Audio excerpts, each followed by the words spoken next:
ओम साई राम। देवगिरी अम्मा जी को किस प्रकार शिव भगवान जी ने और माँ पार्वती ने दर्शन दिए और उनके बाद उनके पति गंगा जी को भी इतने दर्शनों की अभिलाषा हुई कि उन्होंने उसके आगे के विषय में हम आपको इसमें बताने जा रहे हैं। शिव दर्शन की अभिलाषा। शिव दर्शन की उत्कट अभिलाषा रखने वाले गंगा के मन में बार बार यही विचार आता था कि उसकी पत्नी आत्मिक भावों से में उससे कहीं श्रेष्ठ है। धीरे धीरे उसे यह लगने लगा कि यदि सच्चे अर्थों में प्रभु के दर्शनों का अधिकारी बनना है तो संसार की मोह माया से निर्लिप्त रहना होगा। एकांत में रहकर ही देव साधना हो सकती है। यदि यह आजीवन नाव को इस पार से उस पार ही करता रहा तो उसकी जीवन रूपी नैया कभी भवसागर से पार नहीं हो पाएगी।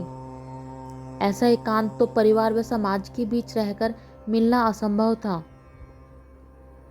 घर में पत्नी थी, नित्य प्रति के कार्यों का अंबार लगा था और घर के बाहर कहीं बैठना चाहो तो पड़ोसी और परिचित आ घेरते थे।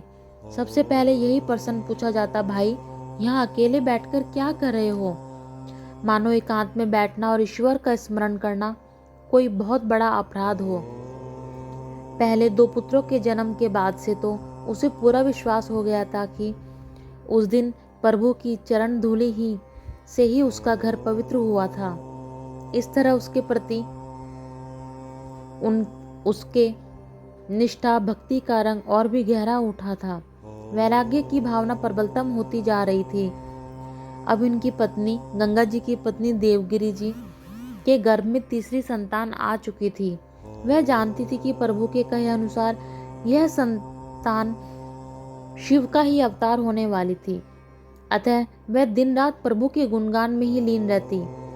तीसरी संतान के आगमन का समाचार पाकर गंगा भी उत्साहित हुए, क्योंकि वह तो प्रभु के ही आगमन की सूचना थी। किंतु फिर भी वह अपनी धुन से नहीं छूट पाया। एक दिन पति पत्नी मंदिर में दर्शन के बाद लौटे तो देवगिरी ने गंगा जी से इसका कारण पूछ लिया कि गंगा बड़ी दुविधा में था। वह नहीं जानता था कि उसके शब्दों का देवगिरी पर कोई गलत प्रभाव हो। वह माँ बनने वाली थी और ऐसी दशा में उसका प्रसन्न रहना आवश्यक था। पति के संसार से विमुख होने की बात जानकर तो वह निश्चित रूप से ही व्यथित हो जाती, किंतु अब कोई और उपाय भी नहीं था। वह स्वयं दिन रात यही सोच में तिल तिल जल रहा था। उस दिन जब देवगिरी ने पूछा तो उन्हें कहना ही पड़ा, देवगिरी तुमसे कुछ पूछना चाहता हूँ, बोलो उत्तर दोगी? स्वामी, आपको मुझसे कुछ पूछने के लिए अनुमति लेने की आवश्यकता नहीं है। आप जो कुछ भी पूछेंगे मैं निसंकोच उत्तर दूंगी। हमारे बीच अचानक यह परायापन औपचारिकता कहाँ से आ गई? क्या तुम प्रभु के दर्शन कर स्वयं को सौभाग्यशाली मानती हो? हाँ स्वामी, उस दिन शिव पार्वती ने दर्शन क्या दिए, मेरी जीवन धारा तो सदा के लिए बदल गई। वह सच है कि बड़ी किस्मत से उनके दर्शन का सौभाग्य मिलता है। अब मेरी कोख से वे स्वयं ही जन्म लेने वाले हैं, यह सोचकर मैं मन ही मन मुदित होती रहती हूँ।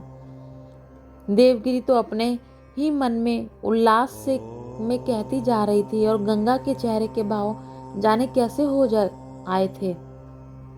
अचानक बोलते बोलते देवगिरी को आभास हुआ कि पति तो उसकी बात सुन ही नहीं रहे हैं। गंगा तो सुनने में निहार रहा था। देवगिरी ने उसे झंझोड़ दिया, बात क्या है? आप तो यहाँ होकर भी यहाँ नहीं हो। आपके मन में कैसा द्वंद्व चल रहा है? मैं आपकी पत्नी हूँ, मुझ में अपने मन की दुविधा क्यों नहीं कहते?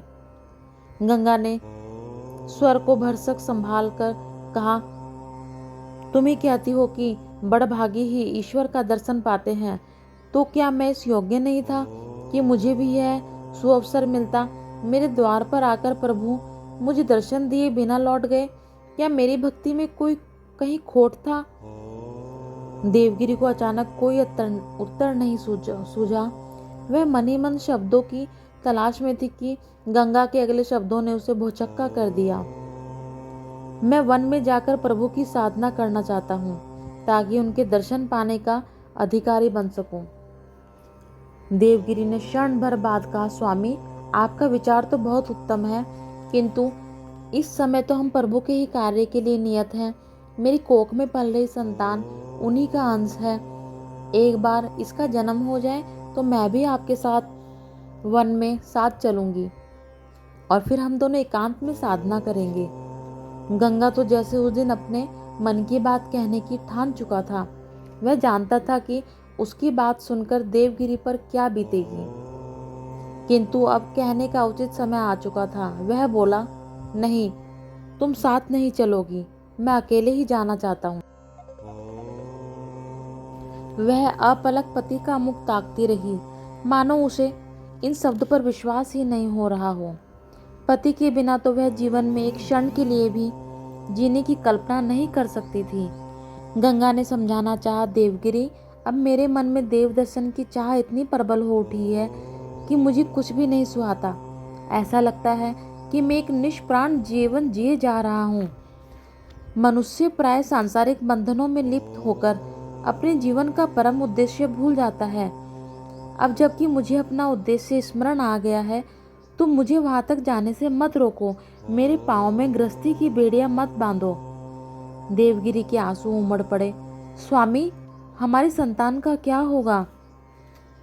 देवी, तुम तो जानती हो कि सबके पालनहार ईश्वर है और फिर स्वयं ईश्वर ही तो तुम्हारी कोख में जन्म लेने वाले हैं। तुम कितनी नादान हो कि उनके पालन पोषण की चिंता कर रही हो, जो स्वयं पूरे संसार का पालन करते हैं। इसके बाद देवगिरी निरुत्तर हो रही। गंगा ने और कुछ कहे बिना वन की राह ली। वह जंगल की ओर चल दिए। देवगिरी को सुध आई तो अगला दिन चढ़ आया था। उसे अब इस वास्तविकता के साथ जीना था कि पति वन में है और वह एक संतान को जन्म देने वाली है। उसे दिन का एक एक क्षण काटना भारी पड़ने लगा। पहले घर के जो कार्य सहज भाव से संपन्न हुआ करते थे, वह पति की स्मृति बनकर दंश देने लगे। पति का सुबह घाट पर जाना, उसका भोजन तैयार करके देना, फिर संध्या समय मंदिर में दर्शन और रात के भोजन के बाद की जाने वाली भगवत चर्चा, जैसे सब कुछ आकर कहीं ठहर सा गया हो। अब पति के वियोग में देवगिरी का जीवन पहाड़ जैसा हो गया, जो किसी भी उपाय से कटने को नहीं कटता था।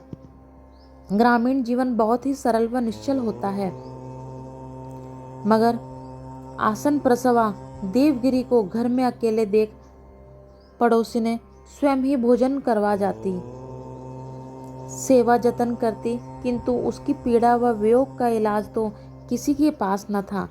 वे सब संतावना देने के अतिरिक्त कर भी क्या सकती थी। अब देवगिरी को हर समय यही चिंता सताती रही कि उसके पति वन में क्या खाते होंगे, उनके रहने का क्या ठिकाना होगा। घने वन में शीतकाल बिताना कितना दुष्कर होता होगा।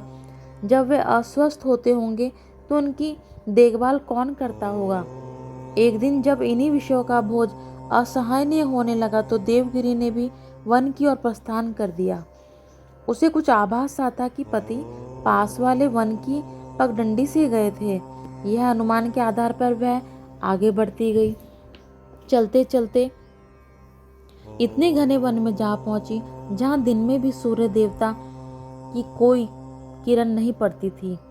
कांटों से भरी झाड़ियों से उसका शरीर छिलता जा रहा था। गर्भ के भार से दोहरी हुई देवगिरी को उस दिन किसी भी कष्ट की चिंता न थी। उसने तो पति से मिलने की ठान ही ली थी। कहते हैं कि सच्चे मन से मांगी गई हर दुआ पूरी होती है। कई घंटों तक भूखे प्यासे चलने के बाद देवगिरी को अपनी मंजिल मिल ही गई। रास्ते की थकान से हांफती देवगिरी ने दूर से घास फूस से बनी एक कुटिया देखी तो उसे विश्वास हो गया कि हो ना हो यह उसके पति की ही कुटिया है। वे ही घने वन के एकांत में तपस्या कर रहे हैं।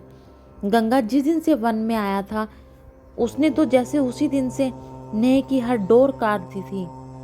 जिसे प्रभु दर्शन की लगन लग जाए, उसके लिए सांसारिक बंधन कोई मायने नहीं रखते। वह दिन वह दिन रात प्रभु के ध्यान में लीन रहता और भूख लगने पर वन के कंदमूल खा लेता। उसे विश्वास था कि एक दिन उसकी इच्छा अवश्य पूरी होगी और भगवान शिव उसे दर्शन देंगे।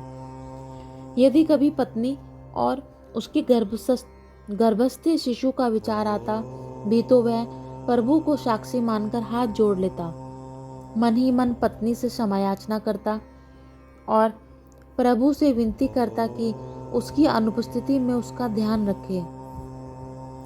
उस दिन सुबह से उसका मन कुछ उचाट सा रहा था, वो कुछ परेशान से थे। लाख चाहने पर भी वह एकाग्र नहीं हो पा रहा था। नेत्र मूंदते ही देवगिरी का चेहरा सामने आ जाता, ऐसा तो पहले कभी नहीं हुआ। वह तो स्वेच्छा से ही सारे मोह छोड़कर आया था, फिर यह मानसिक दुर्बलता कैसी? वह स्वयं से बारंबार यह प्रश्न पूछ रहा था, किंतु कोई उत्तर नहीं मिल पा रहा था। कुछ ही देर में क्लांत श्रांत देवगिरी सामने से आती दिखी तो उसे अपने प्रश्न का उत्तर मिल गया। देवगिरी तो पति को देखते ही अपने मनोवेग पर नियंत्रण न रख सकी और जोर जोर से रोने लगी। गंगा अपनी पत्नी की ऐसी दशा देख विचलित हो उठा। देवगिरी बोली, स्वामी, बहुत प्रयत्न किया किंतु आपके बिना जीवन निष्प्रयोजन है। मैं आपके बिना क्या करूं, मैं नहीं जी सकती। एक विवाहिता स्त्री के लिए उसका पति ही सब कुछ होता है। यदि आप नहीं है तो मेरे गृहस्थ जीवन का भी क्या ही फायदा? मैं किसके लिए गृहस्थी करूं? गंगा बोला, तुम जानती हो कि मैं तो अपना जीवन शंकर जी के चरणों में समर्पित कर चुका हूँ। अब वहाँ किसी के लिए कोई स्थान नहीं है। यदि अगले जन्म में अवसर मिला तो हम फिर से सुखद दाम्पत्य जीवन व्यतीत करेंगे। आप भले ही अपनी तपस्या करें किंतु मुझे यही कुटिया के कोने में पड़ी रहने दें ताकि मुझे आपकी सेवा का अवसर मिल सके। गंगा ने हामी भर तो दी किंतु वह मन ही मन इस व्यवस्था से असहमत नहीं था। उसने देवगिरी के माथे पर हाथ रखकर कहा, प्रिय, तुम भगवत भक्ति की राह पर जाते पथिक की राह में बाधा मत बनो। मैं तुम्हें आश्वासन देता हूँ कि तुम्हारे आने वाले संतान का कोई अनिष्ट नहीं होगा। जो तुम्हारे पुत्र के रूप में जन्म लेने वाले हैं उन्होंने पहले से ही सब कुछ निश्चिंत कर रखा है। जो कुछ भी हो रहा है उसे मस्तक नवार कर विधि का विधान मानकर स्वीकार करो, मुझे मत रोको। अब मेरी राह अलग है। देवगिरी अपने उमड़ते आंसुओं के बीच पति को जाते देखती रही और कुछ ही समय में उसे तीव्र प्रसव वेदना से अधमरी सी हो गई। घने वन में उसकी देखरेख करने के लिए दूर दूर तक कोई न था। अपने प्रभु के आगे हाथ जोड़े और कहा, आप स्वयं सब संभालिए, मेरे वश में कुछ भी नहीं है प्रभु। उसे प्रसव वेदना के बीच एक देवोपम स्वर सुनाई दिया, देवगिरी, तुम एक दिव्य आत्मा को जन्म देने जा रही हो। यह साक्षात भगवान का अंश है जो पूरे जगत का कल्याण करेगी। इसका जन्म निरापद होगा, तुम निश्चिंत रहो। अब यह अलौकिक वाणी सुनते ही देवगिरी की प्रसव वेदना शांत हो गई और पास से ही एक शिशु के रोने का स्वर सुनाई दिया। उस तेजो में शिशु को सीने से लगाकर देवगिरी को ऐसा लगा कि उसके जन्मों का संताप मिट गया हो। वह माँ और नवजात शिशु की प्रथम और अंतिम भेंट भी थी। विधाता ने कोई नई लीला रच रखी थी। देवगिरी शिशु को किसी तरह गोद में उठाकर चलने लगी तो तेज आंधी तूफान के बीच एक पहाड़ी ढलान से उसका पैर फिसल गया। इसी आपाधापी में शिशु हाथ से छूटा और वह गहरी खाई में जा गिरा। देवगिरी तो उसी क्षण प्रभु के धाम में जा पहुंची। उसी समय उन्होंने अपने प्राण त्याग दिए, किंतु उस शिशु को तो इस धरती पर जीना था। हर प्रकार के कष्ट व पीड़ा सहकर भी मानव जाति का कल्याण करना था। जिस ओर शिशु गिरा उसी ओर से एक पगडंडी जाती थी। वहां से बैलगाड़ी में एक किसान दंपत्ति वहां से गुजर रहे थे। अब हवा में उछलकर शिशु उस स्त्री की गोद में आ गिरा और पूरे वातावरण में शिव का नाम गूंज उठा। अब इसके आगे का भाग हम आपको अगले पार्ट में सुनाएंगे कि वो शिशु कौन था और किस तरीके से उनकी लालन पोषण हुआ। आप सब पर साईं बाबा की कृपा सदा बनी रहे। शिरडी के साईं बाबा आपका परिवार का और आपका कल्याण करें। बाबा सबका कल्याण करना, सबकी इच्छा पूर्ण करना। श्री सच्चिदानंद सद्गुरु साईनाथ महाराज की जय। ओम साई राम। शिरडी के राजा की जय।